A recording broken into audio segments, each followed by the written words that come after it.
Assalamualaikum warahmatullahi wabarakatuh. Halo teman-teman semua para pejuang UTBK 2021.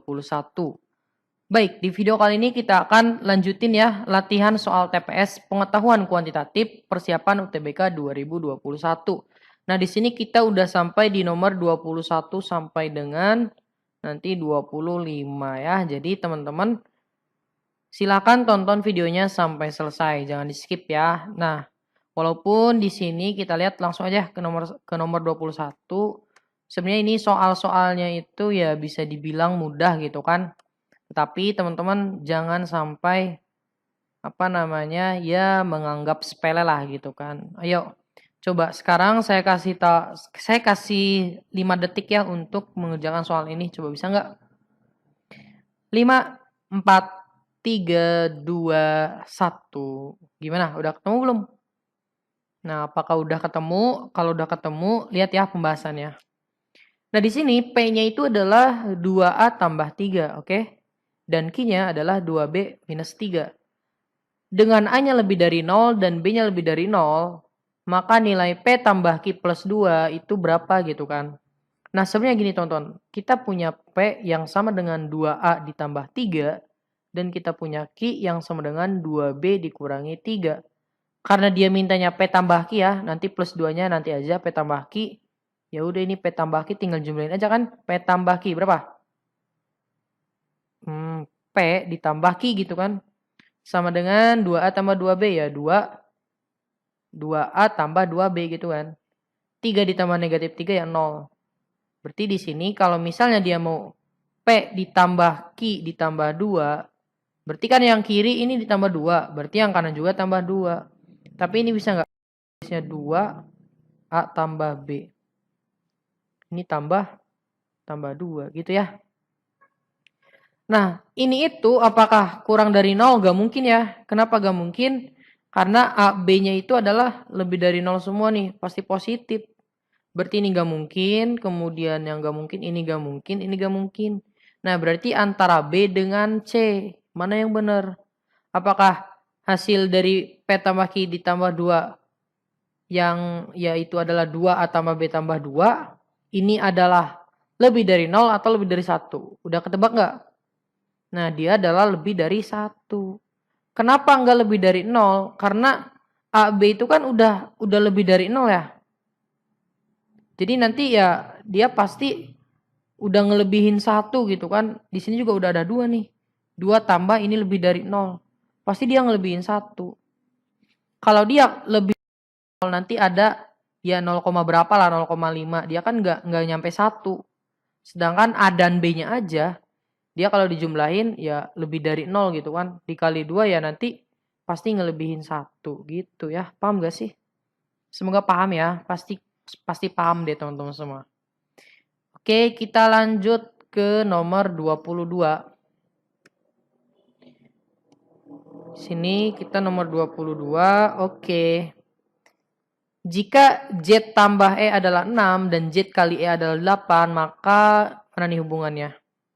Nah, ini juga teman-teman pasti mikirnya oh ini mudah banget gitu kan, tinggal substitusi. Nah, tapi lihat di sini ada optionnya ya. Teman-teman pilihnya yang mana? Silakan saya kasih waktu 5 detik dimulai dari sekarang. 5, 4, 3, 2, 1. Udah ya. Nah, ini tuh berarti kita punya Z ditambah E itu hasilnya adalah 6. Kemudian Z dikali E itu adalah 8. Nah, yang paling mudah ini misal Z sama dengan ya. Z sama dengan apa nih? 6 dikurangi E, ya enggak? Nah, Z ini masukin sini. Masukin sini nih, karena sama-sama Z. Berarti 6 dikurangi E dikali dengan E sama dengan 8. Berarti ini 6E dikurangi E kuadrat sama dengan 8. Berarti di sini minus E kuadrat tambah 6E minus 8 sama dengan 0. Karena dia minus, kita kedua ruas kali aja dengan negatif 1 ya. Berarti dapat E kuadrat dikurangi 6E ditambah 8 sama dengan 0. Sehingga kalau kita faktorin dapat berapa nih? Ini E gitu kan. Terus ini 4 dikali berapa? Kali Karena 4 kali 2 itu 8. Kalau dijumlahin minus 6 berarti 6 semua, negatif semua ya.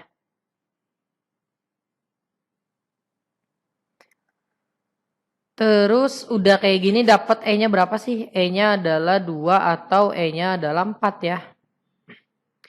Berarti kalau E-nya 2, E-nya 4, kita masukin ke ini deh. Berarti Z itu sama aja dengan 6 dikurangi E kan yang ini nih.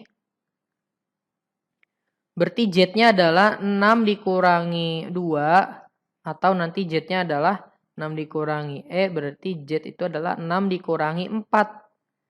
Z yang pertama adalah berapa nih? 4. Dan Z yang kedua adalah 2. Nah ini gimana maksudnya? Berarti ini kan pasangannya kalau dia E sama Z ini kan. Ini Z1, E1. Ini E2, ini Z2. Teman-teman, untuk E1 dengan Z2, Z1, Z1. Dia itu apa hubungannya? Kurang dari ya. E1 kurang dari Z1. Sedangkan kalau E2 dengan Z2 itu hubungannya apa? Lebih dari. Nah teman-teman pasti mikirnya ke E gitu kan. Nah tapi lihat option D. D itu Z tambah E lebih dari 1. Bener nggak Z tambah E lebih dari 1? Misal Z1 ditambah E1. Dia pasti lebih dari 1 ya. Karena 2 ditambah 4. Begitupun yang Z2 ditambah E2.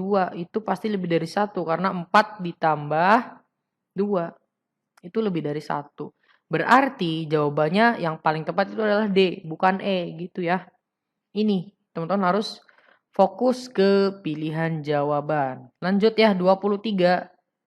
Oke, di sini kita memiliki soal 54% dari 360 sama dengan apa nih? Kok sama dengan si dan E itu sama dengan 150. Oke, berarti di sini kita punya Z 54% adalah per 100 ya. Dikali 360. Sedangkan E-nya adalah 150.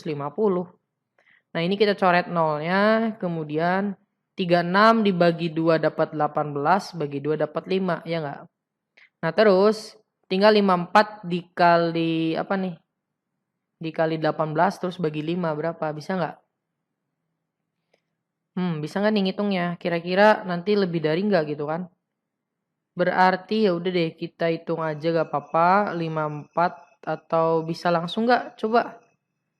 Kalau teman-teman bisa langsung berarti udah hebat sih sebenarnya. Gak apa-apa ya kalau misalnya kita gak usah ngitung, coba kali 18 kemudian dibagi 5 berapa? Langsung aja 194,4. Nah, berarti dari sini kita bisa lihat nilai yang gede itu adalah Z. Jadi Z itu lebih besar daripada E ya. Itu teman-teman yang A. Gitu ya. Pokoknya kalau dari itu ingat kali. Oke, next ke nomor 24 ya. Oke, teman-teman, kita di nomor 24. Diketahui ketiga bilangan bulat positif jika dijumlahkan semua dan dibagi oleh 3 nilainya 15. Jumlah dua bilangan terbesarnya adalah 40. Jika selisih dua bilangan terkecilnya 10, maka hasil kali ketiga bilangan tersebut berapa? Nah, berarti kita memiliki ya standar aja A ditambah B ditambah C kan? Dibagi 3 katanya dapat 15 gitu kan. Nah, terus gimana lagi nih? Kita misalin A-nya yang paling kecil, B-nya yang tengah-tengah, C-nya adalah yang gede gitu kan. Terus diapain lagi ke kalimat kedua. Jumlah dua bilangan terbesarnya, berarti yang terbesar B tambah C ya. Paham nggak? Berarti dia 40. Selisih dua bilangan terkecil, berarti B dikurangi A ya. Itu adalah 10. Karena nanti kalau A dikurangi B nanti bisa aja minus gitu kan. Maka hasil kali ketiga bilangannya berarti A dikali B dikali C itu berapa?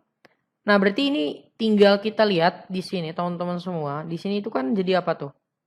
A ditambah B ditambah C itu adalah 45. Dari mana 45? 3 kali 15. Sedangkan kita punya BC atau B tambah C adalah 40. Nah, di sini ya.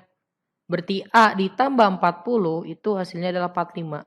Sehingga A-nya adalah 5. Dari mana 5? 45 dikurangi 40.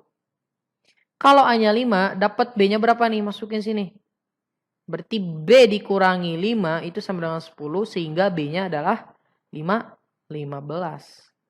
Lagi-lagi kalau B-nya 15, C-nya berapa nih? Masukin sini ya.